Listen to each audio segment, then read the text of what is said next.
자, 오늘 955 지역은 청주시 상당구입니다. 네, 상당구 지역인데, 자, 국토부에서 최근에 7월 달에 소규모 주택 관리 지역으로 지정된 곳이죠. 거기 같은 경우는 이 청주의 구도심 상당구 상업지역, 그러니까 충북 도청에 있는 소재지예요. 네, 그 지역의 상업지역, 원도심 상업지역에 원래 가로주택 정비 사업을 추진하던 곳을 최근 7월 달에 국토부에서 소규모 지역으로 지정을 해줍니다. 그래서 네, 이제 지정한 거는 결국 이제 행정적 지원을 해주겠다, 뭔가 인센티브의 명분을 주고 지정하고 안 하고의 차이는 크겠죠. 인센티브를 줄 수도 있고 행정적 지원뿐만 아니라 어쩌면 예산 지원도 들어갈 수 있는 그런 곳인데 국토교통부에서 어쨌든 지정한 지역이기 때문에 그럼 이제 청주시장 입장에서는 굉장히 관심 있게 쳐다볼 지역 중에 하나겠죠. 그런데 네, 최근에 청주시장이 이제 이 상당구 관련해서 개발을 좀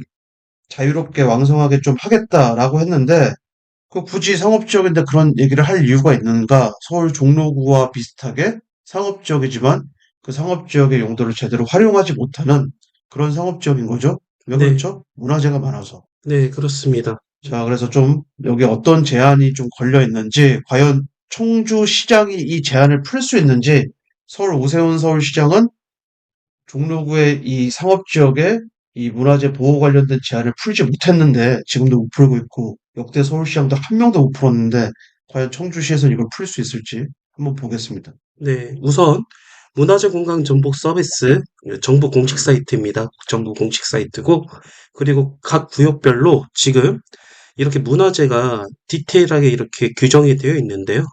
어쨌거나 여기는 명목상 상업지역이긴 하지만 이런 규정이 있다는 거는 그 주변에 어, 높이 제한을 많이 받고 있다. 그렇게 좀 해석을 하셔야 돼요. 그렇다면은 이번 소규모 주택 정비 관리 지역으로 지정된 그 배경에는 이런 고도 제한이 있었기 때문에 이 고도 제한을 완화하려고 하는 그런 청주시장이 좀 의지가 있다. 그렇게 좀 봐야 될 거고요. 그리고 청주시 원도심 고도 제한 난개발 안전장치를 지지한다 이렇게 해서 뉴스에 이렇게 나온 것도 살펴보면은 사실 뉴스에 이렇게 뜨는 시점이 2022년 2월 16일이잖아요.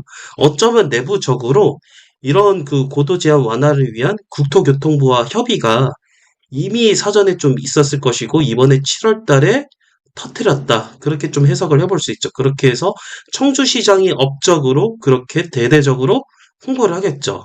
그렇게 진행이 될 것인데 어쨌거나 지금까지 이런 고밀도 개발이 아예 없었던 것은 아닙니다. 아예 없었던 것은 아닌데 그 대표적으로 이 문화등 센트럴 카타빌 같은 경우 문화재 공간 정보 서비스에서는 3구역에 걸쳐져 있거든요. 걸쳐져 있지만 어쨌든 고밀도 개발이 살해가 되었습니다. 네, 네. 근데 문화재랑 좀 거리가 좀 있잖아요. 네. 네. 근데 뭐 제가 봤을 때는 뭐 시원시원하게 올리지 못했지만 용적률 한 600% 정도 받았죠? 네. 어쨌든 뭐 안 하는 것보단 낫죠. 예, 네. 그래서 지금 이런 최초의 사례가 있고 그런 다음에 지금 요번에 지정된 곳 가로주택 정비 사업이 요번에 현장 임장을 갔는데 그래도 나름 비대위 없이 활발하게 진행되고 있는 모습이어서 아, 사례가 점점 나오고 있구나라는 생각이 좀 들었습니다. 네. 자,